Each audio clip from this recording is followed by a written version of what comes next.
Nesse período, não foram poucos os episódios em que foram suscitadas dúvidas sobre a credibilidade do nosso sistema eleitoral, o que é ruim para a democracia. Some-se a isto o relatório do teste público de segurança do Sistema Eletrônico de Votação realizado em novembro de 2017, no qual o Tribunal Superior Eleitoral informou ter identificado falhas que permitiram o acesso por parte dos investigadores que fizeram o teste a 3 pontos importantes da urna eletrônica que será usada nas próximas eleições. Por fim, lembramos que o Congresso Nacional aprovou a Lei número 13.165, de 2015, a chamada mini-reforma eleitoral, que traz, entre seus dispositivos, a obrigatoriedade da impressão do voto nas eleições de 2018. No entanto, o TSE tem se pronunciado pela impossibilidade do cumprimento integral da lei, sobretudo pela alegada falta de recursos. Ocorre que a determinação legal foi imposta em 2015, e isto levanta a necessidade de entender o porquê da atitude do órgão eleitoral em deixar essas tratativas em segundo plano no seu planejamento orçamentário anual. Portanto, a fim de dirimir essas e outras questões, se faz necessário um debate nesta Comissão de Constituição e Justiça e Cidadania para que o Senado Federal possa colaborar com o bom e regular andamento do processo eleitoral de 2018. Esta, então, a justificação que apresentamos no requerimento protocolado no dia 7 do recente mês de fevereiro. Convidamos 4 personalidades para esse nosso debate e essa nossa audiência pública. Humberto Jaques de Medeiros, vice-procurador-geral eleitoral, representado por José Jairo Gomes, procurador regional da República. Maria Aparecida da Rocha Cortis, advogada especialista em processo eletrônico eleitoral, representada por Pedro Dourado de Rezende, professor de Ciência da Computação da UNB. Amílcar Brunazzo Filho, engenheiro especializado em segurança de dados. E Diego de Freitas Aranha, professor da Universidade Estadual de Campinas, da Unicamp. Estava também convidado, mas virá na próxima terça-feira, o presidente do Tribunal Superior Eleitoral, o ministro Luiz Fux. Houve tratativas com o presidente exercício desta comissão e o ministro confirmou a presença para a próxima terça-feira, às 10 horas. Para começar, então, eu quero anunciar o doutor José Jairo Gomes, procurador regional da República, para que faça a sua exposição, transmita-nos o seu ponto de vista sobre as causas dessa audiência pública. Bom dia, senador. Bom dia a todos. Bem, essa questão da impressão do voto é algo que está no debate, político eleitoral já tem algum tempo.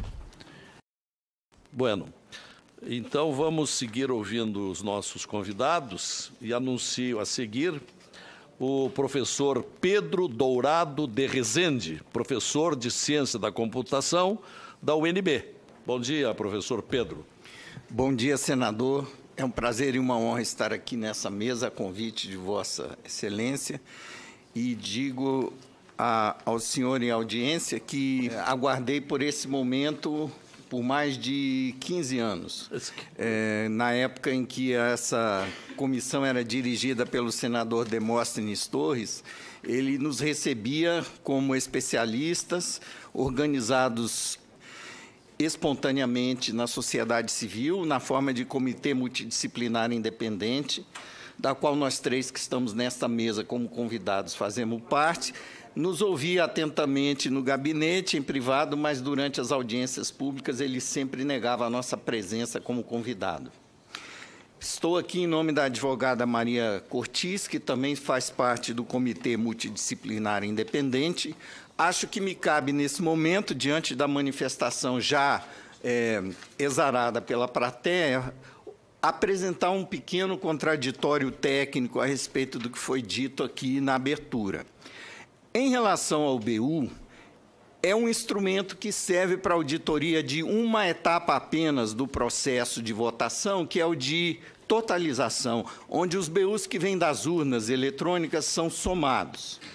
O BU impresso pela urna pode fazer a verificação de que a totalização está correta, mas ele tem absolutamente nenhum efeito para verificar se o software está contabilizando os votos que foram praticados naquela urna corretamente.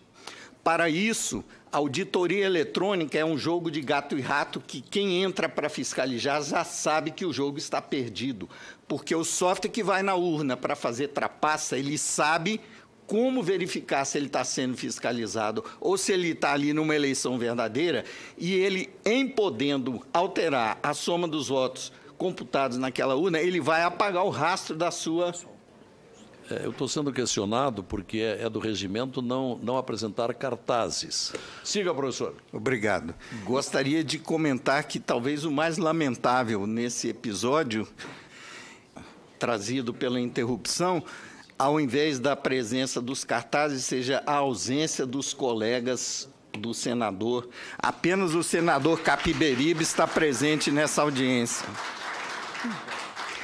Muito bem, eu entendo que o senador fez a sua parte, corajosamente convocando essa audiência e nos dando a palavra. Então, continuando, o BU serve apenas para verificar... Quero apenas lhe informar que, como nós temos televisionamento, sim, e mais rádio e mais a imprensa presente, quer dizer, a publicidade do que estamos discutindo vai acontecer. Certo.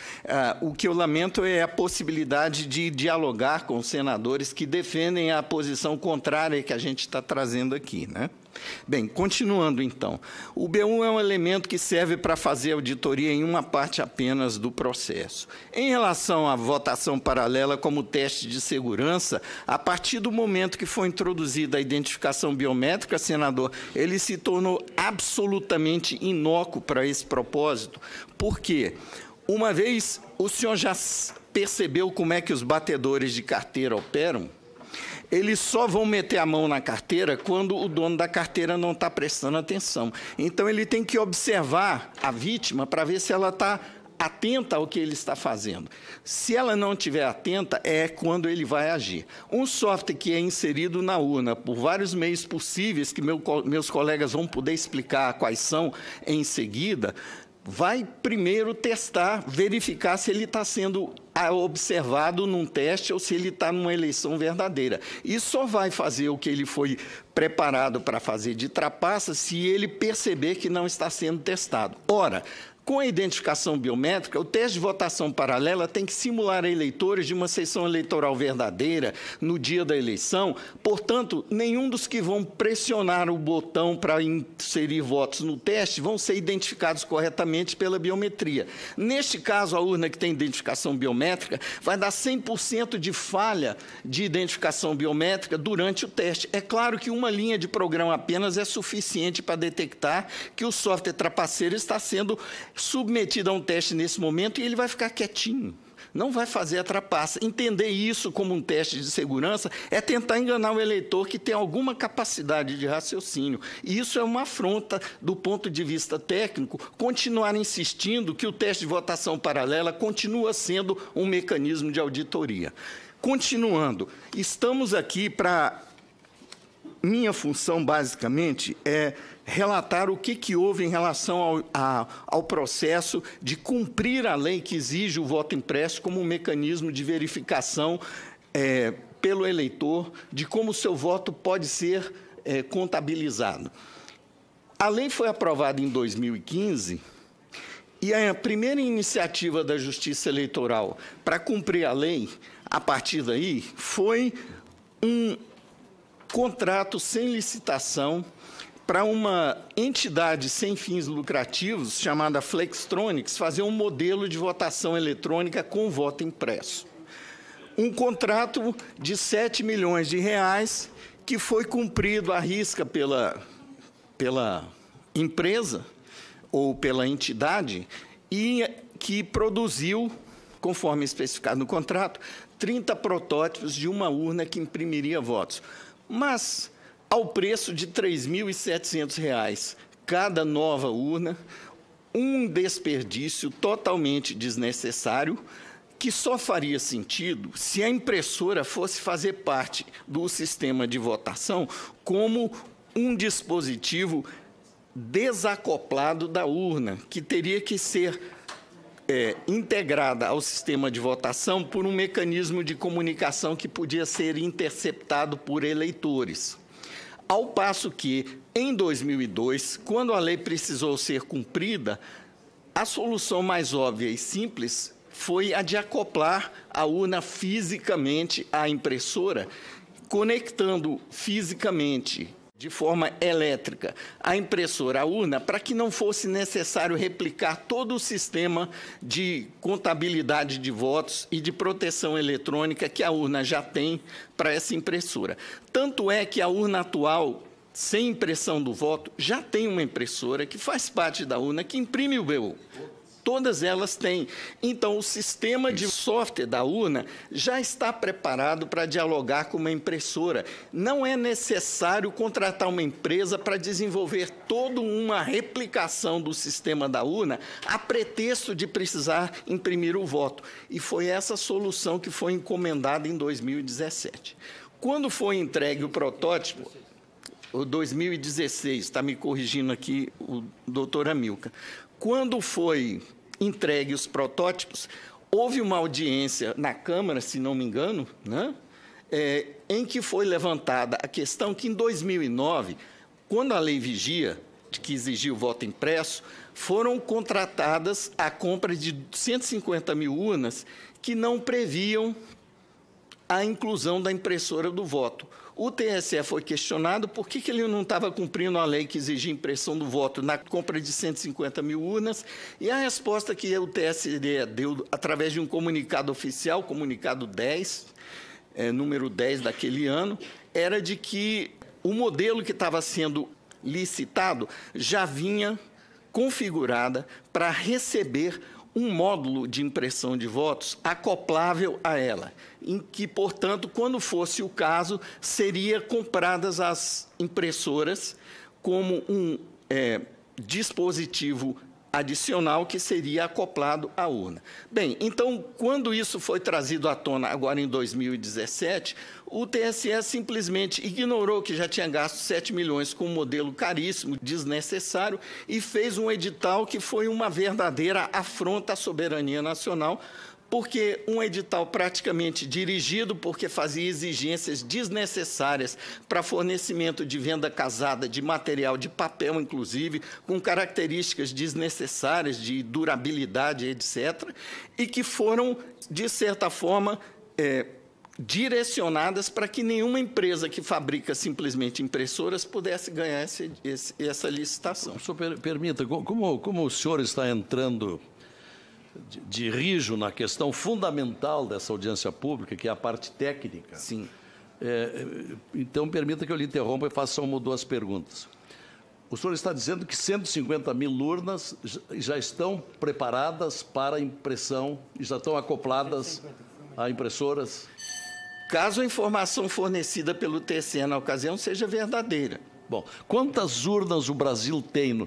Eu vi outro dia escrito num jornal que seriam 600 mil urnas. O doutor Amilcar é a nossa enciclopédia ambulante do Comitê Multidisciplinar Independente. Em relação a números e datas, ele é a nossa fonte principal. Então, quantas urnas, professor Amilcar? Atualmente tem em torno de 600 mil urnas. 600 mil urnas. Então, vamos ficar com esse modelo que o professor Pedro Rezende citou, que é o modelo de 2009, foi primeiramente comprado a 150 mil, mas depois foi complementar a Essas licitação. estão prontas para... Estão prontas, tem mais de 400 mil dessas urnas. Quantas? Mais de 400 mil. Olha, para mim, pelo menos, o senhor está dizendo uma novidade. Então, já há 400 mil urnas prontas, aptas ao voto impresso? A receber o módulo impressor externo, sim. Não teria que haver maior gasto com elas? Não, senhor. Não teria que haver, principalmente, desenvolvimento de software por terceiros para poder fazer uma impressora de votos funcionar com esse sistema de votação. E o senhor acha que o gasto seria muito grande ao preparar esse novo software? Olha, em 2002, quem preparou o software foi a própria informática do TSE. Eles só compraram impressoras, sim, porque o software que já estava na urna já tinha toda a lógica, a infraestrutura necessária para dialogar com uma impressora, que é a impressora que sempre esteve na urna para imprimir BU. Só precisava duplicar aquela forma de interagir com o dispositivo para agora falar o sistema com uma segunda impressora que imprimiria cada voto. O senhor diria, então, que essa versão corrente de que o tribunal teria que gastar em torno de 2 bilhões de reais para habilitar o voto impresso, isso não procede? Isso é uma posição de má vontade que encontrou uma forma de inviabilizar o cumprimento da lei, primeiro com um argumento de falta de orçamento. Por uma iniciativa do pessoal que está aqui assistindo, da sociedade civil, foi feito um aporte de emergência no orçamento desse ano para suprir o TSE de 250 milhões de reais adicionais para ele poder fazer. 250 milhões sim, mataria a questão? 250 milhões foram incluídos no orçamento sim, de emergência para contrapor o argumento de que o TSE não tinha verba para gastar tanto dinheiro para botar impressora em tantas urnas. Bom, o que aconteceu depois, no edital seguinte desse ano, foi um contrato de 62 milhões, que não gastou nem um terço do orçamento que estava disponível. Perfeito. E que estava, digamos, cheio de especificações desnecessárias para cumprir a função que é imprimir votos. O senhor cumpriu o prazo até aqui, mas o senhor será convidado, interpelado seguramente mais adiante sobre o tema. Ok. Por enquanto, obrigado por sua participação. Pela ordem. Presidente. Aqui da Capiberibe. Eu queria... Agradecendo a sua presença, bem como da senadora Simone Tebet. Professor Pedro, eu estou deduzindo pelas suas palavras e pelo histórico que eu conheço, não é, dessa luta para tornar mais confiável, digamos, não é, a votação, até porque nós já tivemos leis que introduziam o voto impresso, essas leis foram contestadas, não é, e agora, de novo, há uma resistência, o TSE não quer imprimir o voto, é isso? Senador, infelizmente, eu acho que é muito pior que isso. Porque o edital que foi feito, a pretexto de cumprir a lei, que terceirizou praticamente tudo, basicamente abriu o cofre de segurança do sistema eleitoral brasileiro, em troca de um simples termo de sigilo, para que uma empresa estrangeira que ganhou a licitação pudesse conhecer todo o nosso sistema, inclusive o material criptográfico, que é, digamos, o alicerce do mecanismo de proteção que a Justiça Eleitoral alega ter construído no seu sistema, para que essa empresa possa desenvolver um sistema de impressão do voto integrado ao sistema que existe hoje para as urnas eletrônicas, sendo que não haveria nenhuma necessidade de entregar o código do sistema eleitoral para uma empresa que tem como responsáveis 3 venezuelanos e um português, que não tem nenhum compromisso com a legislação brasileira, inclusive de cumprir o tal termo de sigilo sobre o conteúdo do material dos sistemas que eles receberiam a pretexto de desenvolver o voto impresso. Isso, o que está no edital de licitação para implementar o voto impresso esse ano, a meu ver, é um ato de traição à soberania nacional. E esse edital não foi contestado por ninguém? Esse edital foi contestado pelo CEMIND em 7 petições, cujas cópias estão na minha mão. O senhor pode ler os termos da contestação? Maria Aparecida Rocha Cortiz, advogada, OAB São Paulo, e Pedro Antônio Dourado de Rezende, professor de Ciência da Computação da UNB, membros do Comitê Multidisciplinar Independente, ente da sociedade civil, vem à presença do egrégio tribunal de Contas da União apresentar representação em face do Tribunal Superior Eleitoral para anulação da licitação 106/2017, apuração de responsabilidades e demais providências para ressarcimento ao erário público de eventuais prejuízos gerados conforme abaixo articulado. E o parágrafo que cita o comentário que eu fiz em resposta ao senador Capiberibe é o seguinte: violação e risco à segurança e soberania nacional. Item 4. Certo é, e consta de forma expressa do edital, que haverá compartilhamento de informações confidenciais sensíveis à segurança do processo de votação entre a empresa estrangeira e o TSE para fins de desenvolvimento desnecessariamente terceirizado da interface entre os equipamentos de votação e os da impressão de votos. A segurança do processo de votação em face de tal aberração contratual, na visão inexplicavelmente ingênua do TSE, estaria garantida pelo mero e simples compromisso dos responsáveis envolvidos, firmado através de um termo de sigilo. Esse termo de sigilo teria o efeito de vincular às leis brasileiras os seus signatários, mas, neste caso, quem vai administrar o consórcio das empresas vencedoras da licitação são 3 cidadãos venezuelanos e um português, que não estão submetidos in totum à legislação nacional. Tem cada qual seu território de domicílio e nacionalidade distintos do nosso, o que, em sendo a intenção, os garante, por princípios jurisdicionais, imunidade em face a tal compromisso, a despeito de qualquer legislação que lhes seja extraterritorial. Assim, agindo na ilegalidade, o TSE coloca em risco a soberania nacional ao compartilhar com tais entes estrangeiros informações confidenciais do sistema de votação usado em eleições oficiais no Brasil, inclusive material criptográfico que pode ser utilizado para simular a origem autêntica de programas que compõem tal sistema. Faço uma interrupção aqui, senador, para comentar que esse material criptográfico teve o acesso negado aos especialistas que estiveram no TSE para desenvolver os testes de segurança, como o professor Diego vai atestar na fala dele em seguida. Com esse material criptográfico, programas stealth, camuflados, capazes de, nas 95% das sessões para as quais não está prevista a impressão do voto, fraudar percentualmente as votações de forma indetectável sob as regras atuais para fiscalização externa, inclusive, como eu comentei, em relação à votação paralela, os quais poderiam ser antecipadamente confeccionados e plantados à sorrelfa para inserção por terceiros, inclusive desavisados do risco,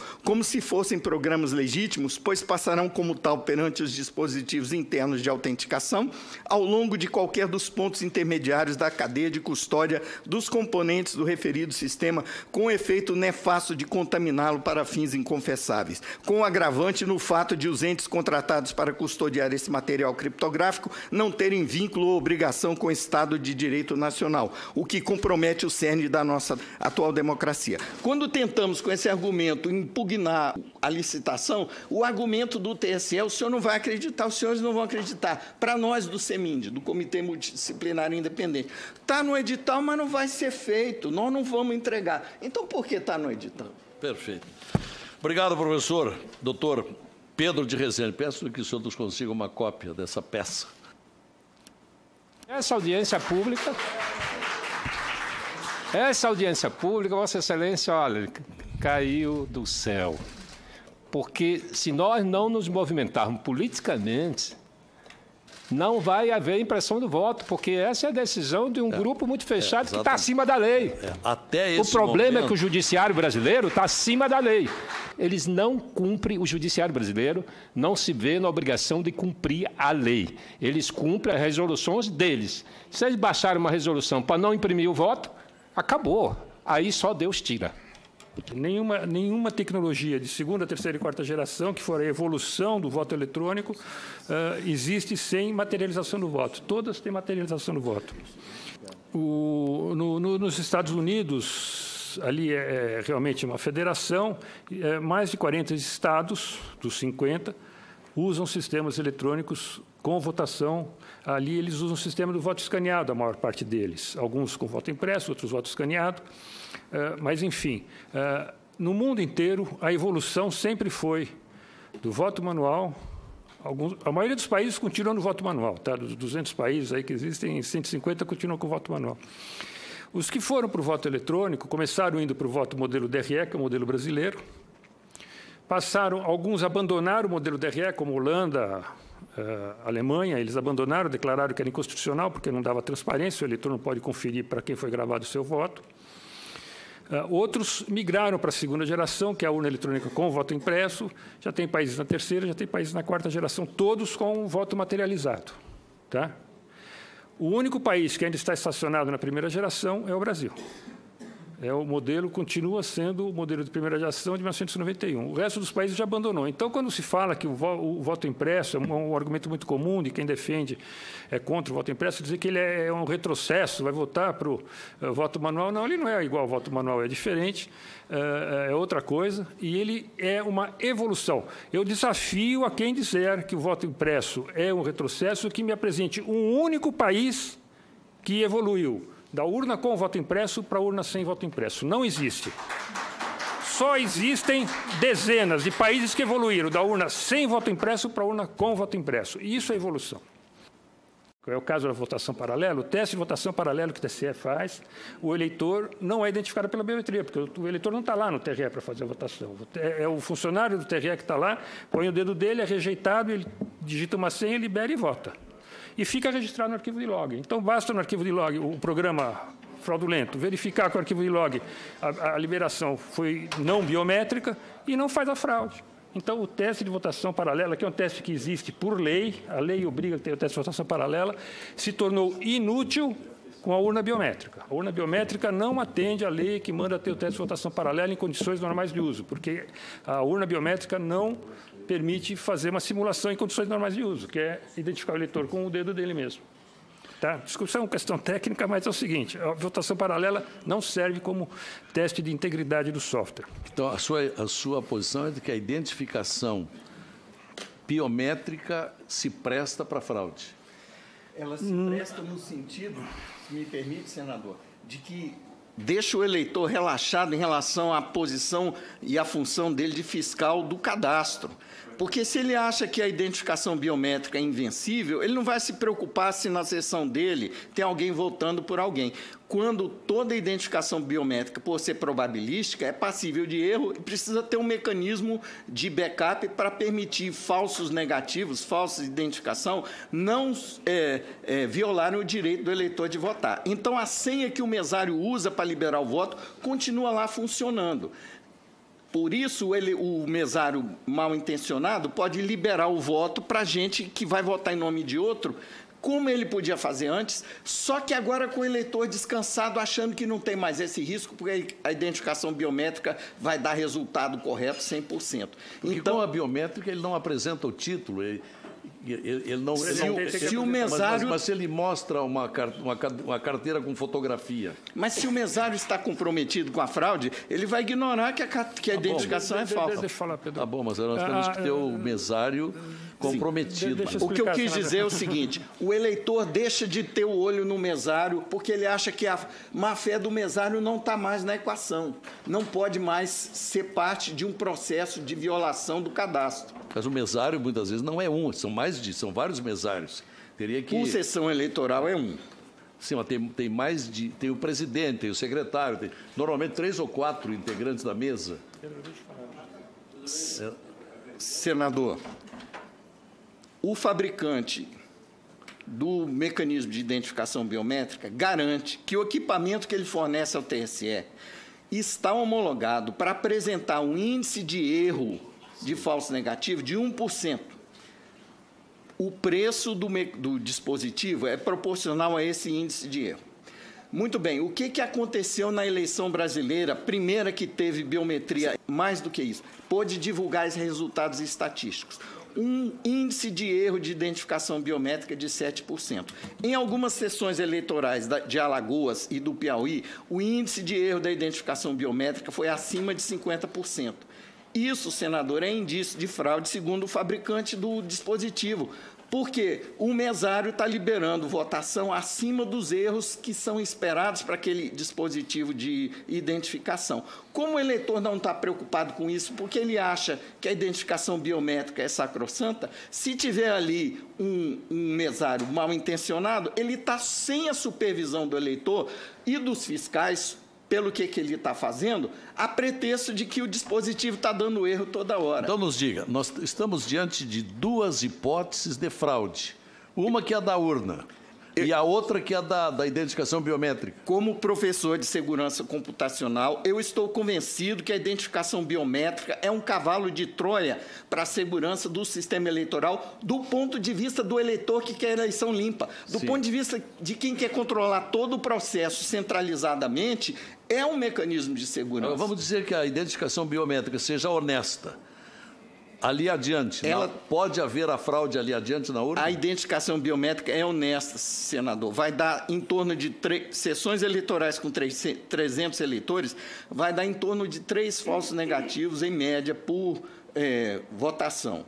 Esses vão ter que ser liberados para votar pelo mesário. Se o mesário libera 200 com senha, porque a identificação biométrica deu errado, isso é um indício de que ou a máquina está mal configurada, ou a máquina está com defeito, ou ele está agindo de forma desonesta. Agora, na identificação. Como corrigir isso a essa altura, doutor? Bem, o que Porque nós estamos vendo milhões de pessoas em fila fazendo a identificação biométrica. Pelo menos nos tribunais lá do meu estado tem acontecido, no tribunal, filas e filas para as pessoas fazerem a biometria. Senador, esse cadastro de identificação biométrica vale ouro na guerra de informação que a gente está vivendo hoje. No Senado, em 2013, na CCTI, eu fui convidado para uma audiência pública de um outro projeto de lei que introduziria o voto impresso, onde eu mostrei que o TSE estava fazendo acordo de compartilhamento desse cadastro de biometria, violando a lei do cadastro eleitoral de 95. Isso é muito grave. Sim, eu apresentei no Senado essa denúncia. E não no Ministério Público? O senador Capiberibe é testemunha que ele estava presente nessa audiência. Mas no Ministério Público o senhor não levou essa representação? Senador, eu tenho que preservar minha integridade física, então eu tenho que saber até onde eu posso ir. Da primeira vez eu fui numa audiência pública, dessa vez eu fui até o TCU. Da próxima, se tiver uma plateia como essa, eu posso ir além, mas eu tenho que tomar cuidado com a minha vida. Bom. Senador, gostaria de falar da biometria. Engenheiro Amilcar, gostaria de completar essa questão da biometria. Recentemente, em final de 2017, um professor de criptografia da Universidade Federal de Minas Gerais, chama Jeroen van der Graaf, ele é holandês de nascimento, titular agora da cadeira. Ele participou, em 2002, da auditoria que a Sociedade Brasileira de Computação fez do sistema eleitoral. Ele foi lá no TSE e estudou todo o sistema. E, em 2017, ele resolveu contar a verdade sobre o que ele viu. E ele soltou esse relatório, um livro, chama O Mito da Urna, em que ele diz que quando ele vai em congressos de informática sobre segurança do voto eletrônico fora do Brasil, que existem esses congressos de informática, que o pessoal dá risada da urna brasileira quando ele diz que a urna brasileira não imprime o voto e identifica o eleitor na própria urna. Ele fala, mas você está maluco? O Brasil é o único país do mundo onde o eleitor é identificado na urna. Mesmo a biometria é usada em muitos países. Eu não estou condenando a biometria, eu estou condenando a biometria sendo usada na urna. A urna que faz a identificação do eleitor. Isso, o único país do mundo é o TSE, é o Brasil. E é essa identificação da biometria na urna que torna o teste de votação paralela ineficaz, que é o teste que faria a verificação se o software da urna estava funcionando corretamente no dia da eleição. Então, o que está errado é a identificação biométrica na urna. Agora, essas coisas que o professor Pedro falou realmente acontecem. O TSE não está conseguindo implementar a biometria de maneira correta, está dando taxas de falso negativo, inclusive taxas de falso positivo, 10, 15 vezes além do normal aceitado no mercado. Bom, eu queria, então, agora responder aqui sobre a má vontade do TSE. O senhor perguntou se é evidente ou não que existe uma vontade do TSE contra a lei do voto impresso. Essa lei foi aprovada em 2015, senador. Até agora, não foi feito absolutamente nada efetivo. Se o senhor permite, como nós estamos em transmissão, eu quero ler o que diz a lei. Lei número 9.504, artigo 59A. No processo de votação eletrônica, a urna imprimirá o registro de cada voto que será depositado de forma automática e sem contato manual do eleitor em local previamente lacrado, incluído pela Lei número 13.165. Então, a lei de 2015 absorveu essa norma que já veio de 97. Parágrafo único. O processo de votação não será concluído até que o eleitor confirme a correspondência entre o teor do seu voto e o registro impresso e exibido pela urna eletrônica, também incluído pela Lei 13.165 de 2015. Conclua. Então, essa lei foi aprovada em 2015. De lá para cá, o TSE contratou uma empresa, pagou um dinheiro sem concorrência para fazer um novo modelo de urna. Não precisava de um modelo de urna, ele já tinha uma urna que bastava acoplar o módulo impressor. Essa impressora, para o voto, basta ser uma impressora comum, de mercado, claro, ela tem que ter o jeitinho, ser acoplada, tem que ter um visor, ela precisa ter um visor para o eleitor ver o voto através do visor, porque aí diz que o eleitor tem que comparar um com o outro. Ela tem esse visor a mais do que dos modelos de mercado, mas ela é só isso, ela não precisa ter gravação criptografada do voto digital, como eles estão fazendo. Eles fizeram um edital super complicado, pedindo um monte de coisa que não é necessário na impressora, e fizeram a impressora custar mais de R$2.000. Essa concorrência que a professora Pedro citou, cada uma. Enquanto no mercado, impressoras fiscais, que essas sim são complexas, impressoras fiscais têm que ter memória segura. Não houve concorrência?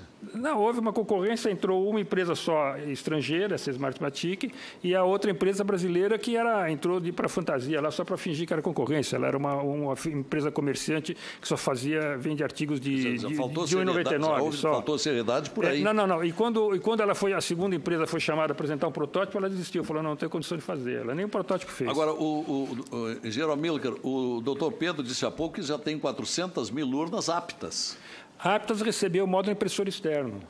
Pelo menos 400 mil. Talvez tenha mais. Eu não tenho todos os números. 200 mil, então, se o Brasil tem 600 mil urnas.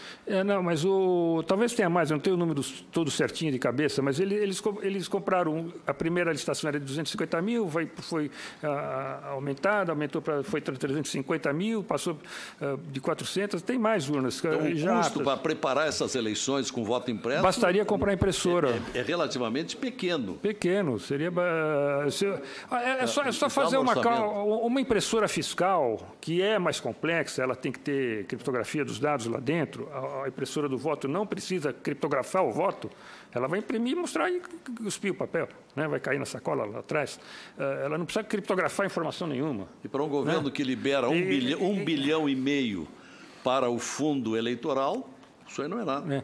Não, uma impressora fiscal custa menos de R$500. Isso para comprar uma para o seu comércio, você é obrigado a comprar para fazer a Receita Federal. Precisa comprar 500 mil. Posso passar para o doutor Diego? Eu só queria acabar sobre essa má vontade do TSE. Então, o TSE não está mostrando interesse. Ele fez esse orçamento, enrolou até novembro de 2017, dizendo que precisava contratar urnas especiais, que custavam um dinheirão. Aí nós conseguimos incluir no orçamento a verba para comprar só a impressora. Se você fizer a conta, R$500 a 500 mil urnas, a 250 milhões, foi que foi aprovado no orçamento. E aí teve uma audiência na Câmara, em que nós apresentamos que um documento do TSE, do ministro Aires Brito, que ele deu em resposta a uma petição da doutora Maria Aparecida Cortes, dizendo que as urnas modelo 2009 estavam aptas a receber a impressora, não precisava de impressora num computador novo, uma urna nova. E aí eles mudaram, eles resolveram fazer a auditoria, a licitação só das impressoras. Então está na cara que eles estão protelando, empurrando. Agora eles conseguiram, não sei como, eu até pediria para o doutor José Jair se conseguisse me explicar de onde surgiu a ideia do Ministério Público, no dia 5 de janeiro, no último dia de posse do ministro Gilmar Mendes, apresentar uma DIN contra a lei do voto impresso, que estava aprovada 3 anos antes. O senhor já quer responder essa pergunta, doutor? Porque foi, sabe, assim, não dá para entender. O argumento que foi apresentado, isso é muito pobre. Não, ele prefere responder o final, engenheiro. Okay. Então... Tá. E, enfim, eu gostaria só de fazer mais uma afirmação, a questão do acesso ao código das urnas, a analisar o código. Eu também, como representante de partido político, pelo PSDB, participei da auditoria especial das urnas de 2014. Não nos foi dado acesso a toda a programação do código. A gente não pôde fazer auditoria. A nossa auditoria foi inconclusiva porque o TSE não deu acesso a tudo para a gente, que a gente queria ver. Tá? Então, não é verdade que é possível fazer auditoria do código, da urna. Agora o TSE inventou saiu mais uma notícia do TSE, fake news também, que vai ser permitido a auditoria do funcionamento da urna no dia da eleição, antes de começar a eleição. Isso aí não é auditoria coisa nenhuma. Eles vão fazer você ficar de braço cruzado olhando a urna vai dizer, olha, aqui está tudo bem, isso aí não é auditoria coisa nenhuma. Enfim, não existe auditoria de fato no processo eletrônico brasileiro. Por enquanto, obrigado. O senhor daqui a pouco será chamado. Vamos ao professor da Universidade Estadual de Campinas, Diego de Freitas Aranha. Bom dia. Bom dia. Eu agradeço pelo convite, cumprimento os membros da mesa. É um prazer estar aqui de novo. A última vez que eu estive no Senado para tratar desse tema foi há 5 anos atrás. Então, fico feliz por poder contribuir novamente com o debate, mas entristecido em observar que houve muito pouco progresso nos últimos 5 anos. Bem, nessa outra ocasião que eu estive aqui, eu vim relatar sobre os testes os resultados nos testes de 2012, obtidos pela equipe que eu coordenei nesses testes.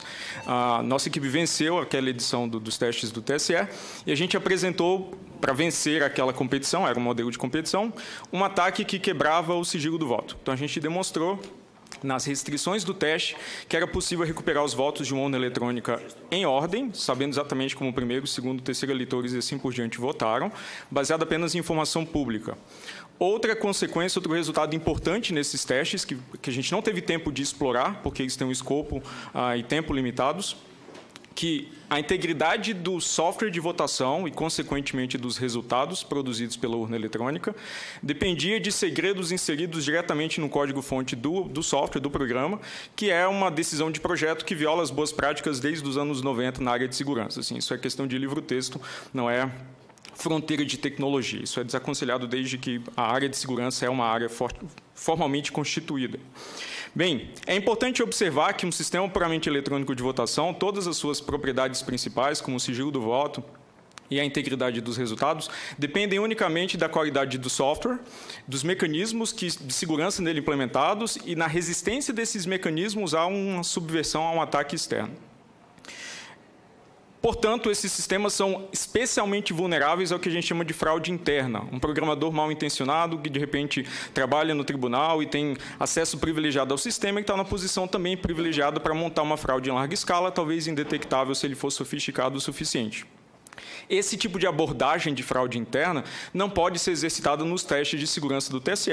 Então, os testes de segurança do TSE forçam os pesquisadores, as pessoas que participam, a tentar montar o que a gente chama de fraude externa. Alguém que não tem esse acesso privilegiado ao sistema de votação para programá-lo, para que ele se comporte de maneira desonesta, mas ele tenta descobrir como esses mecanismos foram implementados e tenta contorná-los de alguma forma.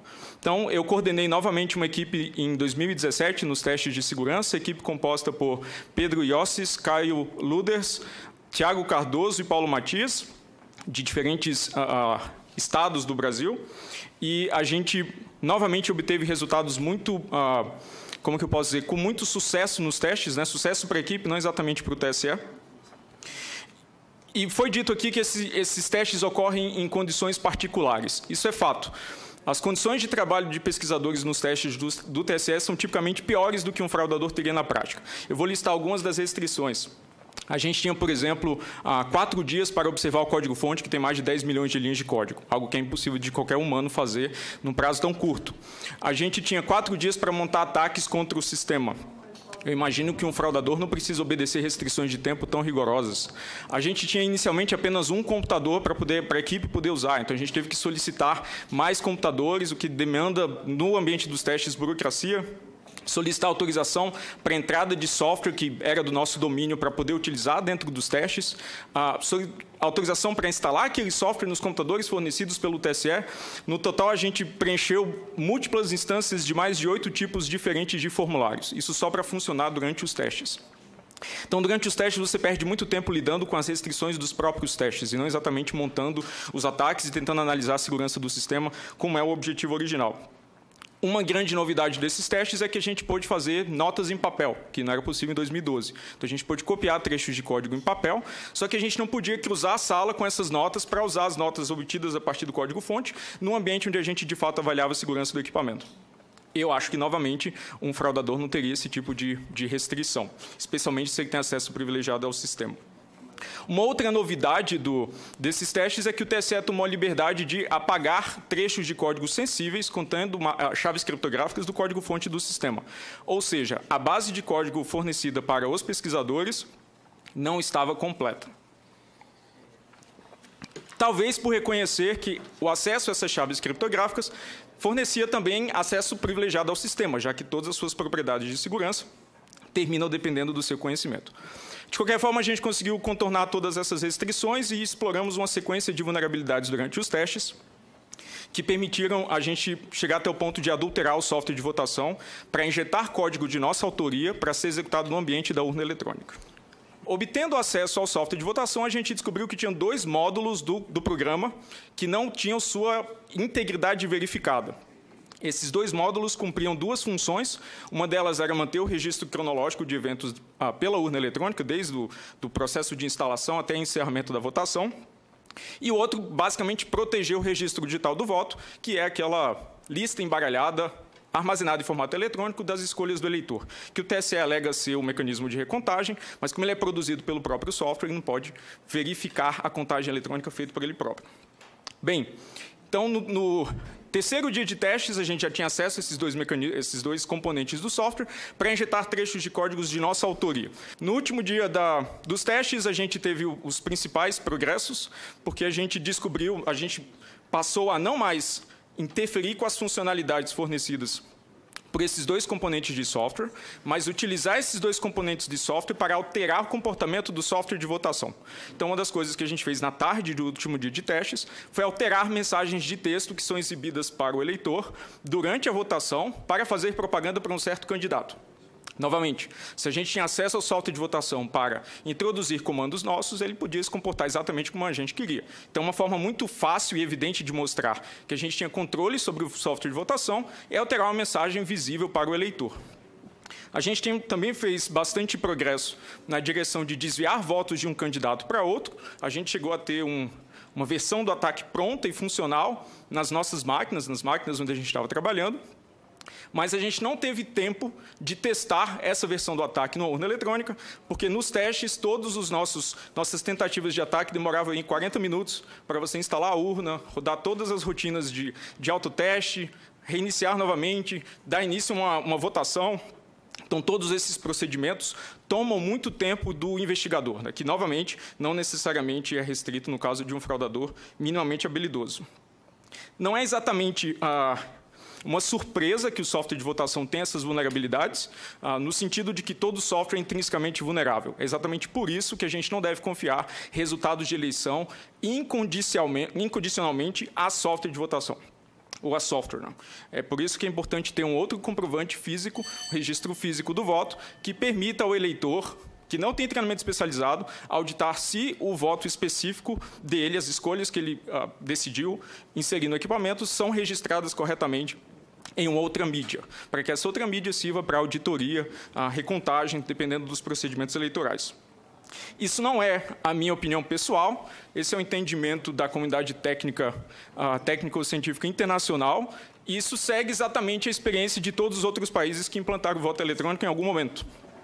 Não há outro país no mundo que utiliza ainda sistemas de votação puramente eletrônicos, baseados em máquinas de votar. Todos eles já migraram para sistemas que fornecem maior transparência, usando um registro físico do voto. A gente pode debater aqui por uma semana qual a melhor forma de implementar esse registro, qual a melhor forma de integrá-lo no sistema brasileiro, mas eu não considero a presença de um registro físico que seja negociável. É simplesmente um requisito básico para a transparência.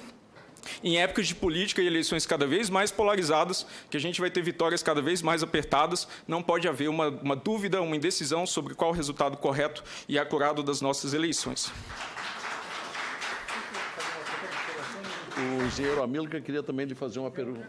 Uma pequena observação sobre o que o professor Diego apresentou agora, além da equipe do professor Diego, houve uma outra equipe também da Polícia Federal que também teve sucesso no ataque, identificar a chave de segurança e mexer no software da urna, enfim.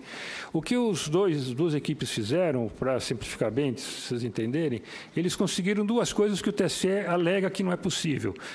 Eu fui lá no site do TSE, onde fala do teste de segurança, tem lá um videozinho de 4 minutos que diz o seguinte, 3 coisas ele diz. Ele diz que não é possível rodar o software da urna num computador qualquer, porque tem sistemas de segurança, criptográficos de segurança. E não é possível adulterar o software da urna e rodar o adulterado na urna. O que a equipe do professor Diego e do pessoal da Polícia Federal fez foi exatamente isso. Eles pegaram o software da urna, rodaram no computador deles, o software do oficial, né? A peça lá de gravação do software da urna. Eles pegaram o software da urna, rodaram no computador deles, adulteraram o software da urna, puseram na urna e ele rodou. E ele rodou, escreveu mensagens espúrias na tela, leu o conteúdo do log, como eu falei, que é uma etapa para fazer a fraude contra o teste de votação. Enfim, eles fizeram exatamente aquilo que a publicidade oficial do TSE disse que não é possível. Por isso, eu digo que essa decisão do atual presidente do TSE, que ele pretende atacar a questão dos fake news, ele devia começar a se preocupar com o fake news que tem na página do TSE. Perfeito. Pelo portal E-Cidadania já vieram algumas manifestações, que leio aqui, pelo menos algumas, rapidamente. Márcio Camargo Cordeiro, do Acre, está nos assistindo e diz: esperamos que a vontade popular seja respeitada nessas eleições com 100% dos votos impressos para mais transparência do pleito e fortalecimento da democracia brasileira. É preciso que o eleitor tenha mais confiança na hora de votar. Justiça Eleitoral tem o dever de garantir isto. Já Silmara Martins, de São Paulo, onde está escrito na Constituição que o TSE pode legislar e decidir? Se, quando e como vai cumprir uma lei aprovada pelo Congresso Nacional? O povo não pode decidir se cumprirá ou não uma lei. Por que o TSE pode? Voto secreto, impresso e escrutínio público em 2018 em 100% das urnas. Silmara Martins, São Paulo. Tiago Ribeiro, de Minas Gerais. Voto impresso em 100% das urnas já para a próxima eleição ou o fim da urna eletrônica? Professor Pedro. Posso tentar responder a pergunta do ouvinte? Onde está na Constituição que o TSE pode tudo? Exato. Na composição. A última instância do judiciário brasileiro tem metade dos componentes do Tribunal Superior Eleitoral. Perfeito. Por isso, o poder em assuntos eleitorais está concentrado numa entidade que julga, executa e normatiza seus próprios atos. Nunca vai ser possível ganhar essa corrida de gato e rato para obrigar essa entidade a agir conforme a vontade popular, se não for da intenção deles, nessa forma de organizar a República, a meu ver. Perfeito. Essa expressão corrida do gato e rato já foi usada aqui 3 vezes. Isso não deve ter acontecido por acaso. O professor Pedro roubou a minha manifestação final. Eu ia encerrar falando isso. Registro com muita satisfação a presença também aqui no nosso plenário do deputado Isalci Lucas, do PSDB do Distrito Federal, que tem grande interesse também no andamento desse tema. Bom, por gentileza, o senhor se identifique para nós, até para fins de registro da Secretaria. Eu sou Felipe Marcelo Gimenez, eu sou procurador do Estado de Mato Grosso do Sul, minha OAB é MS 7580, estou aqui representando a Associação Pátria Brasil. Eu quero usar uma expressão lá da tua terra. Nós somos advogados, o senhor é advogado, eu sou advogado, e quando esses cientistas falam da tecnologia da informação, nós ficamos mais perdidos que Cusco em procissão. Essa é uma frase muito dita lá. Pois é. Acontece que o nosso povo vem sendo enganado por essa máquina, essa arapuca, porque sempre que olhamos para o problema, tentamos enxergá-lo através da tecnologia. E, na verdade, Excelência, nós temos que olhar para essa máquina com a luz da lei. Antes da ferramenta, deve prevalecer a ordem jurídica. A ferramenta deve servir a ordem jurídica e não o inverso, Excelência.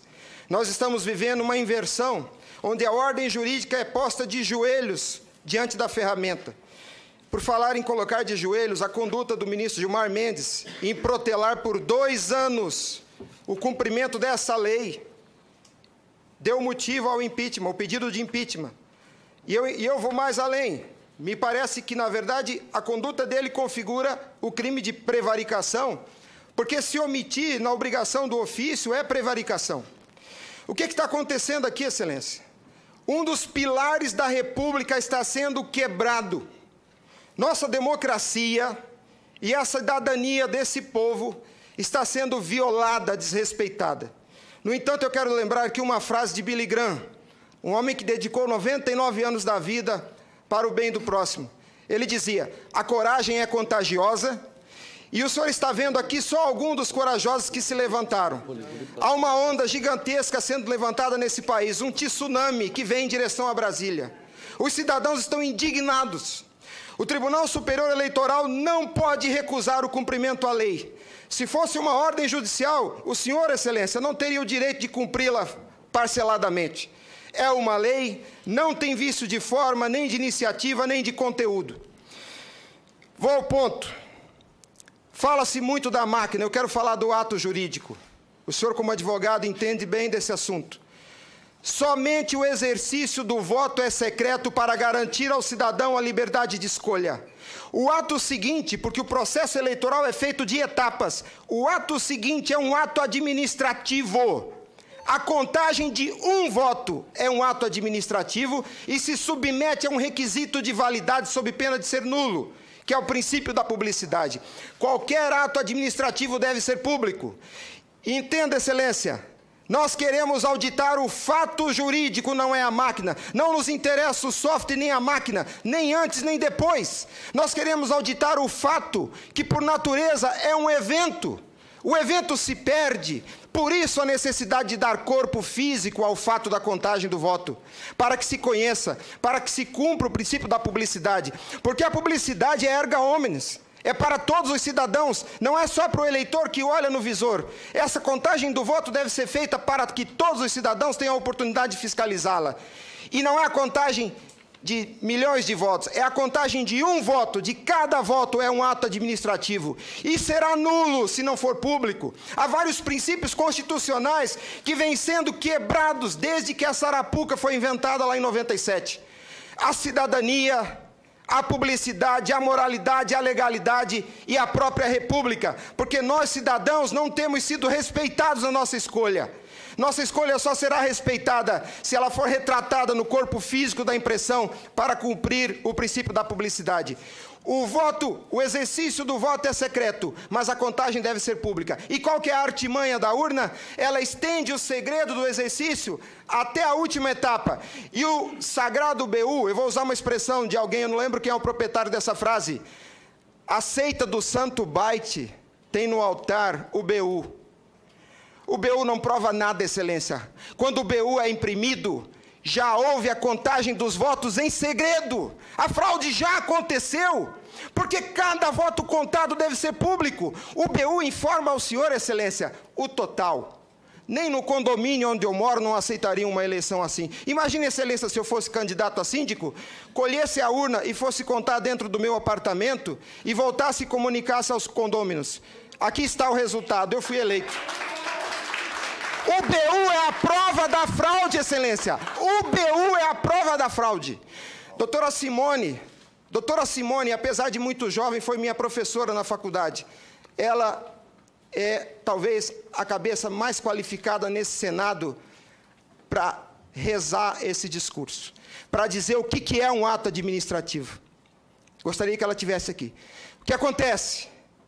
Nós estamos sofrendo uma violação dos princípios republicanos, dos princípios constitucionais e, principalmente, Excelência, da cidadania, porque nossa cidadania só existe na medida em que nosso voto seja respeitado, porque ele é o instrumento do exercício da cidadania, porque através deles elegemos os nossos escolhidos. E a nossa eleição, a nossa escolha, tem sido apurada em segredo, e o fato se perde. Por isso que os adeptos da seita do Santo Byte dizem que nunca há fraude. Porque quando se procurar o fato dentro da máquina, ele já não está mais lá, ele está no BU. E o BU só tem o total da contagem dos votos, Excelência. nós precisamos olhar para esse problema sobre a ótica da lei. Sobre a ótica da lei. Nós não podemos continuar aceitando esse engodo. E a lei que os senhores votaram, com uma representação maciça da outorga popular, só os senhores têm legitimidade para representar o povo brasileiro. Só os senhores. Os ministros da Justiça não têm essa legitimidade. Eles estão usurpando dos senhores as suas competências. Eles estão colocando esse Congresso Nacional de joelhos, porque estão se recusando a cumprir a lei. Eles estão, Excelência, eles estão cometendo abuso de autoridade. Abuso. Porque essa lei que os senhores votaram com 71% do Congresso Nacional, a derrubada do veto teve um peso de outorga popular maior do que as emendas à Constituição. 71% do Congresso Nacional disse, em nome do povo, será impresso o voto. E a lei, Excelência, não tem discricionariedade. A lei não permite fracionamento. Fracionar o cumprimento da lei é um abuso, é uma violação, é uma teratologia. Não há possibilidade de se fracionar o cumprimento da lei. Imagine o senhor, se o senhor fosse sujeito passivo de uma ordem de Gilmar Mendes, se ele aceitaria ouvir do senhor o seguinte: ministro, eu vou cumprir sua ordem, um pouquinho a cada ano. Até 2050, Gilmar Mendes, eu termino de cumprir a sua ordem. Imagina que ele aceitasse isso do senhor. A lei não tem discricionariedade. Não é possível cumpri-la pela metade. Em resumo, é isso, Excelência. E, por fim, o direito dos senhores, a sua autoridade como representantes do povo, está sendo vilipendiada. E por quem? Vou dizer mais. Não é por juízes. Os ministros, quando sentam na cadeira do Tribunal Superior Eleitoral para administrar esse serviço público, que é a eleição é um serviço público, não é jurisdição, não é um ato jurisdicional. Quando eles lá, sentados em seus gabinetes, estão administrando o processo eleitoral, são administradores sujeitos aos princípios constitucionais, como qualquer agente do Executivo. A hibridez da Justiça Eleitoral tem confundido o povo. Mas a competência se dá, a função se dá em razão do cargo, não do indivíduo. Quando eles estão se desincumbindo do processo eleitoral, estão executando ato administrativo, não são juízes. E vejam o absurdo, Excelência, um administrador público que por acaso usa toga, se arvoca o poder de desrespeitar a lei que os senhores votaram. Nossa república está à beira do abismo. Se os senhores não se colocarem em pé e defenderem a sua legitimidade da outorga e aceitarem esse abuso de autoridade, acabou a república, Excelência. Acabou a cidadania. Então nós somos escravos. Nós seremos escravos se a nossa escolha e a lei que os senhores votaram não for respeitada. Obrigado.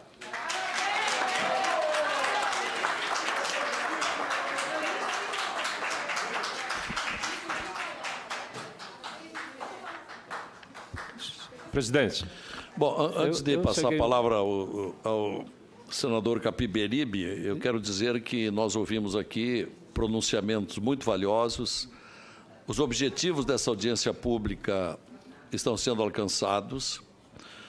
Nós estamos saindo daqui hoje, mais uma vez, com a convicção de que as desconfianças têm procedência, até que se prove o contrário. Eu queria deixar, porque me pediu a palavra antes, o doutor José Jairo Gomes, que é procurador da República. Esse é que eu queria ouvi-lo. Procurador da República. Eu já ia reivindicar exatamente e atualmente, ouvi-lo em cima dessas questões colocadas. Ele é o procurador regional da República aqui em Brasília. Né? Depois de tantos pronunciamentos, o que Vossa Excelência tem a dizer? Eminente presidente, quero dizer a Vossa Excelência que esse certamente é um dos debates mais profícuos que eu tenho participado sobre direito eleitoral e sobre talvez o que é o cerne, o coração, que é exatamente o momento em que o cidadão deposita seu voto ou faz a sua escolha. Esse é um problema seríssimo. Nós ouvimos coisas aqui bastante graves. por exemplo, tinha um cartaz ali atrás dizendo o seguinte: urnas eletrônicas são fraudáveis. Urnas eletrônicas são fraudáveis. Teve uma outra afirmação que foi feita de que o BU é a prova da fraude. O BU é a prova da fraude e foi dito ainda que não prova nada. Eu acho que prova algumas coisas. Talvez não prova o que queiramos que provasse. Eu quero crer, presidente, que eu fui um pouco, talvez, mal interpretado pelos colegas da mesa, que acabaram me atirando bastante pedras. Vejam, nós temos um sistema em transição. Evoluiu na década de 30, com a criação de um Código Eleitoral em 32, evoluiu com a organização do cadastro de eleitores, evoluiu na década seguinte com a implantação do voto em cédula, e nós tínhamos, até pouco tempo atrás, o voto nas urnas de lona. Talvez esse debate, eminente senador Capiberibe, devesse ter sido feito, talvez ele esteja com alguns anos de atraso, talvez devesse ter sido feito quando da implantação das urnas eletrônicas. Eu não me lembro, na época, se houve um debate da envergadura que nós estamos travando neste momento. Porque nós estamos questionando aqui, eminente presidente, exatamente a essência do voto, de como ele é feito, questões que deveriam ter sido pensadas quando da implantação desse voto. É claro que nós não poderíamos também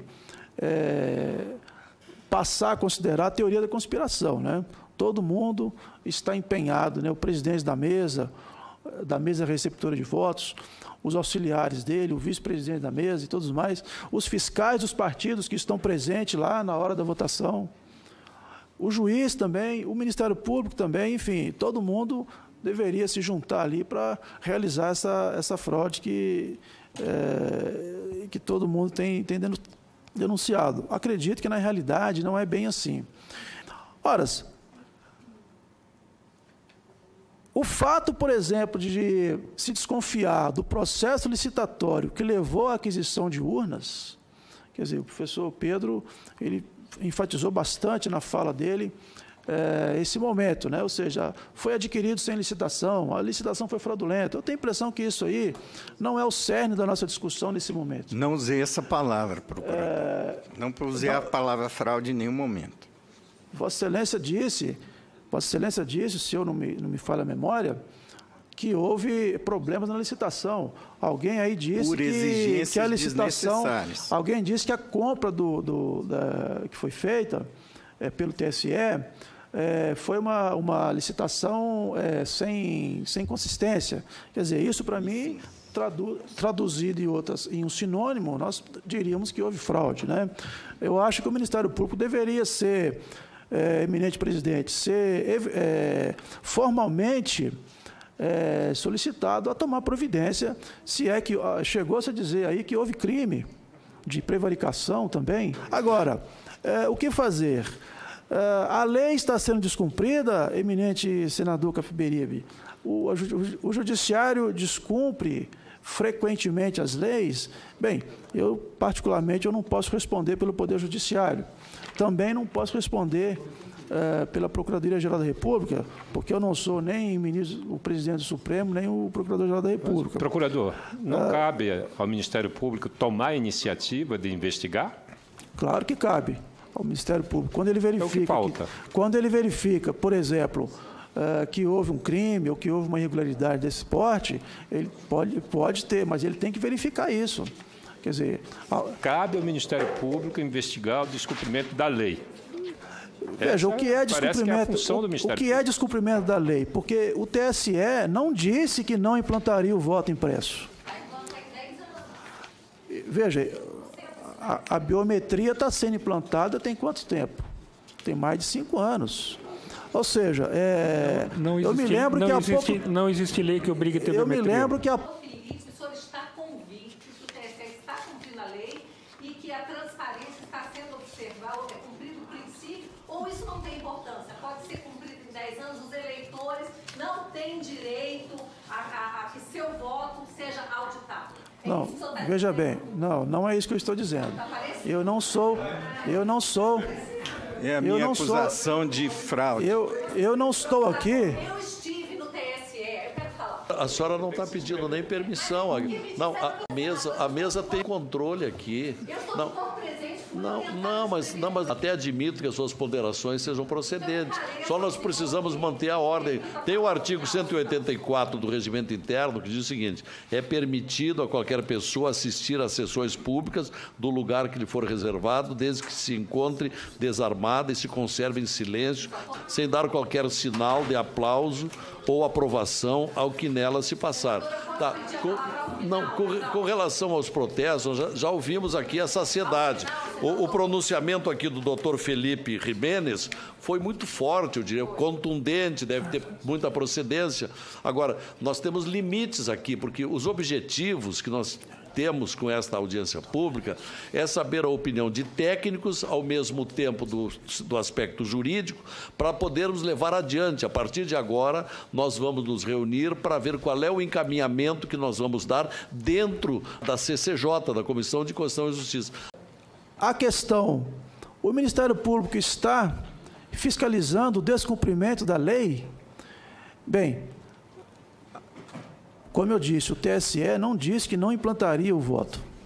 Ele disse que implantaria dentro das possibilidades, inclusive financeiras.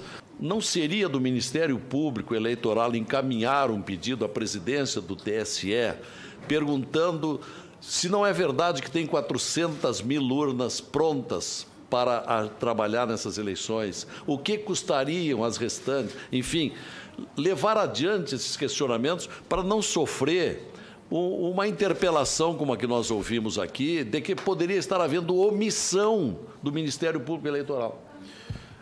Presidente, esse debate ele acontece também dentro do Tribunal Superior Eleitoral.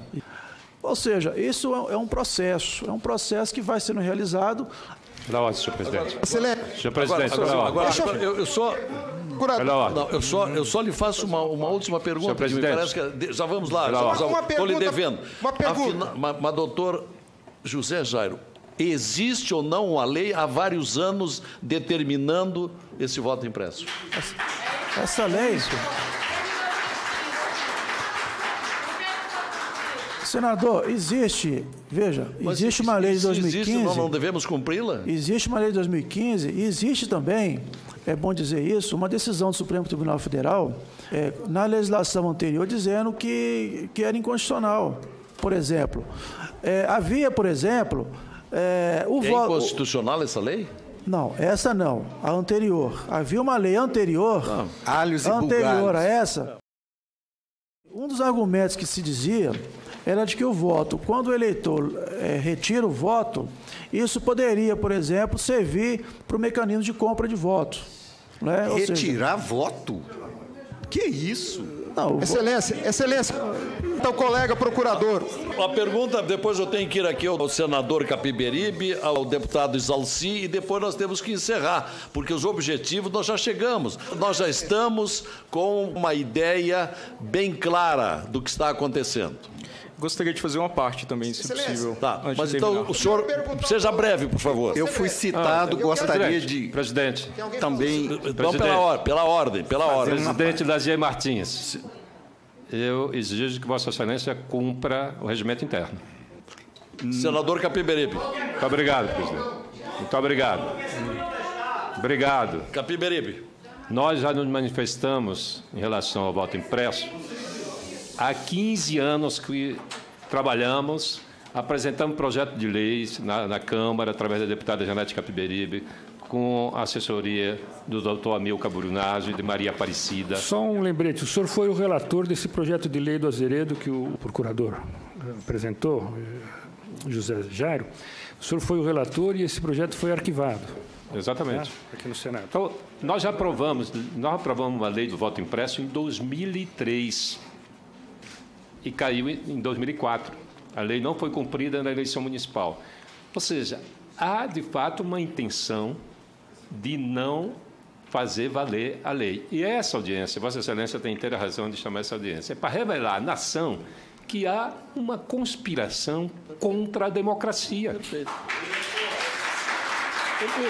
Vossa Excelência. Eu lhe agradeço, senador, a sua generosidade de reconhecer que teve razão de ser essa audiência. Claro. E está atingindo seus objetivos. E a partir disso, eu peço encarecidamente às pessoas que estão se manifestando, e estão aqui se manifestando por patriotismo e por amor à lei, que reconheçam o mérito dessa audiência pública. Não tem a menor dúvida. O que nós estamos fazendo aqui é uma denúncia formal de que o Tribunal Superior Eleitoral descumpre a lei. Nós estamos buscando aquilo que já suspeitávamos. O que o Ministério Público deve agir, sim. Girar, senador, a Procuradora-Geral de Justiça, Raquel Dodge, foi levantada aqui pelo Dr. Amilcar Brunazzo, entrou com uma ADIM contestando a Lei 13.165. Eu não entendo. Isso me parece que há um entendimento dessa instância superior de desrespeitar a vontade popular. Você sabe que você digita o número, mas não sabe para quem vai esse número. Todo mundo sabe, é o voto às cegas, não é? E a sociedade brasileira sabe disso. E quem insiste é, nesse momento, quando eu tomei conhecimento da ADIM, aí eu digo, olha, estamos perdidos, porque o tribunal insiste em não cumprir a lei, agora o Ministério Público, que deveria cobrar o executivo... Em vez de atacar quem não cumpre a lei, ele está atacando a lei, pô. Nós não precisamos... Eu acho que nós podemos fazer, e eu sugiro à presidência, como consequência dessa audiência pública, de que prepare um arrazoado em torno dos indícios apresentados e acione o Ministério Público, não é? Acione o Ministério Público, acione a doutora Raquel Dodge para tomar as providências, porque as pessoas estão indignadas porque ninguém é idiota. As pessoas estão percebendo, não é? Eu tentei fazer auditagem de urna eletrônica. Está aí, doutor Amilcar, que foi a pessoa que trabalhou. A resposta do TSE: não tem como fazer auditagem de urna eletrônica. Foi essa ou não foi a resposta? Isso foi em 2006. Eu sugiro que a gente forme uma comissão de senadores e senadoras... É o que já foi... Aqui há um documento encaminhado por uma dezena de participantes que está também sugerindo isso, e que nós vamos fazer a formação de uma comissão de senadores para esse devido encaminhamento, que não pode ficar por isso. O Judiciário não está acima da lei. Eu acabei de falar que o Judiciário se comporta como se estivesse acima da lei. Perfeito. E eu não falo só da legislação eleitoral, não é? E falo também de outras leis que eles descumprem. Eu falei da Lei da Transparência, da Lei Complementar 131 de 2009, que eles fazem letra morta da lei, não é? Como é que nós vivemos num país onde nós, aqui no Congresso Nacional, votamos leis e essas leis não são cumpridas? Esse próprio... E agora cabe uma crítica. Senador Lazier Martins, quando o Congresso Nacional amputa um pedaço das suas funções e deixa de legislar sobre temas constitucionais, quando aprova uma intervenção lá no Rio de Janeiro, é porque esse Congresso Nacional é submisso a interesses escusos, a outros interesses, e não interesse da sociedade brasileira, da coletividade brasileira. Essa é que é a grande verdade. Mas quero concluir dizendo o seguinte: está em risco a democracia. Já se fala em não ter eleições esse ano. Você sabe que isso corre aqui dentro, não é? E eu já fui abordado por senadores que me falaram isso. Está em risco a democracia ou uma mitigação, não é, dos poderes nesses próximos meses até a eleição. Com mais essa conspiração, que me parece muito clara, de desobedecer à lei, realmente caminhamos para um processo muito bom, obscuro. Obrigado. Muito bem. O senhor sabe, senador Capiberibe, que nós compartilhamos de vários descontentamentos com esta casa onde laboramos. Nós nos identificamos em vários apelos e desacordos ao que acontece. Numa deferência ao prestigiamento, deputado, ao prestigiamento da sua presença aqui, o senhor tem a palavra. Deputado Isalci. Obrigado, senador. Primeiro quero parabenizar a Vossa Excelência pela iniciativa dessa audiência. Eu tive a oportunidade de fazer 2 audiências na Câmara em anos anteriores e tenho já um requerimento já para a Comissão de Ciência e Tecnologia aprovar agora uma próxima reunião. Mas eu queria primeiro ressaltar 2 pontos. Primeiro, em todas as audiências que fizemos nessa casa, o TSE se omitiu, não compareceu.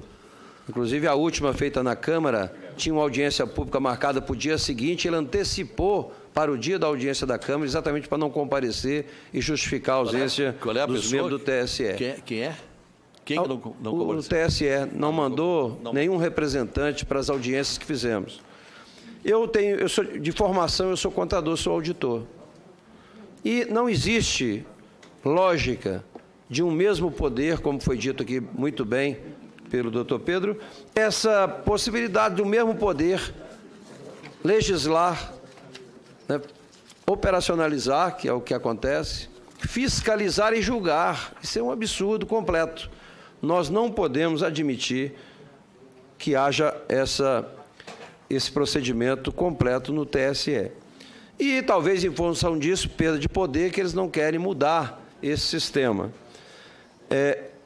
A questão da auditoria, como foi dito também aqui para o Almir, o PSDB solicitou essa auditoria, o órgão auditado não pode, ele, definir o que pode e o que não pode. A auditoria tem que ser feita de forma aleatória e pelos auditores, não é pelo poder concedente. Então, o TSE não tem este poder de dizer o que pode e o que não pode. Portanto, ficou muito claro aqui, o que nós queremos, e o Congresso tem obrigação de fazer isso, é cumprir a lei. Eu fiz aqui um requerimento para o ministro Gilmar Mendes, em 2017, com 16 questionamentos aqui, exatamente sobre isso, sobre a questão das urnas, quanto custa, quantos tem, quanto foram adquiridos. Depois, ainda reforcei com o presidente da Câmara, fiz um ofício ao presidente Rodrigo Maia, agora em dezembro de 2017, reforcei agora em janeiro de 2018 para o ministro Gilmar Mendes, solicitando as informações, inclusive de acordo com a lei de informação. E sou obrigado a dar para a gente essas informações. Agora, não cabe realmente o TSE dizer que vai cumprir, como foi a resposta do ministro ao presidente da Câmara. O ministro Gilmar Mendes respondeu que o cronograma de distribuição do parque eletrônico vai em 2020. Ora, como é que o TSE pode pegar uma lei aprovada por essa casa, pelo Congresso Nacional, e dizer que só vai cumprir em 2020? Será que, numa sentença do tribunal, do STF ou do STJ, ou qualquer que seja uma sentença, nós é que vamos definir quando é que nós vamos cumprir, ou se é que vamos cumprir, ou se vamos cumprir parcialmente? Então, nós não podemos admitir como Congresso Nacional essa questão. Exigimos realmente o voto impresso, já que não tem nada a ver com essa ação de inconstitucionalidade. O argumento utilizado pelo Ministério Público da questão do segredo, do voto secreto, não é compatível com o que está na lei. A lei é muito clara. E já caberia o TSE buscar alternativas administrativas, tecnológicas, para fazer realmente a eleição de uma forma isenta, como dá para fazer.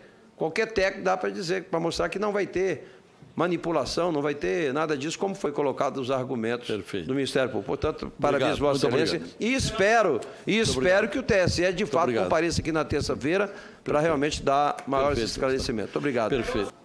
Sucintamente. Sim, senador. Já que eu fui citado como tendo acusado o TSE de promover uma licitação fraudulenta, sobre omissão do Ministério Público, vou lhe passar uma cópia da petição que eu apresentei e protocolei na sede da Procuradoria-Geral da República no dia 4 de dezembro do ano passado, cujo último parágrafo lê o seguinte: ante a gravidade da situação, solicita o peticionante seja designada audiência pública para o TSE apresentar justificativas quanto à persistência das vulnerabilidades descritas no relatório do doutor Diego e debate sobre alternativas de rumo capazes de oferecer à sociedade lisura nas eleições em forma e em medida ansiadas por quem clama por democracia limpa com eleições verificáveis. inclusive exigida em lei, ao arrepio de protelações artificiosas e ampla propaganda de quem, porventura, insiste em um curso que vai se tornando cada vez mais perigoso para o Brasil. Isso foi depois do contrato de 7 milhões, sem licitação, com a Flextronics, entregar os 30 protótipos de urna superfaturadas que imprimem votos, e antes de aparecer o edital para a licitação de urnas com muitos aditivos adicionados à compra de módulo de impressão, sem necessidade por estar fazendo uma licitação de componentes díspares, diferentes, software com dispositivo de impressão e tudo, que foi ganha pela Smartmatic. Houve audiência, ministro? Houve resposta do Ministério Público a essa petição? Houve o que eu estou ouvindo aqui agora, o que para mim não é resposta satisfatória. Houve uma audiência pública com 2 dias de antecedência, com um edital daquele tamanho, com aquela complexidade já preparado, onde apareceram apenas 2 empresas cadastradas para competirem. Uma delas, essa que foi citada na última fala, que acabou ganhando a licitação e que tem os problemas que eu li antes na petição. Perfeito. Bom, isso tudo será levantado também na audiência com o ministro Fux na próxima terça-feira, e após o que nós vamos encaminhar um pedido à comissão, ao presidente da Comissão de Constituição e Justiça, para a nomeação de um pequeno grupo, para nós estudarmos com breve prazo, porque nós estamos a 7 meses das eleições e não podemos nos demorar nesse tema. Tinha uma ideia, por esse clamor geral que aumenta no Brasil inteiro com relação à falta do voto impresso, à desconfiança da urna eletrônica, e diante da importância dessas eleições, que, repito o que disse lá no começo, uma das eleições mais importantes da história do Brasil, diante da degradação a que chegou o país, não é? Com desmoronamento de tudo, de institucional, ético, econômico, político, etc. Portanto, nunca houve uma necessidade de transformação que só as eleições poderão ajudar, não resolver, mas ajudar a resolver. E nós temos um item a resolver, que é o das próprias eleições. Essas eleições têm que ser transparentes, senão nós podemos ter uma nova frustração. Declaro encerrada esta reunião, agradecendo a presença de todos.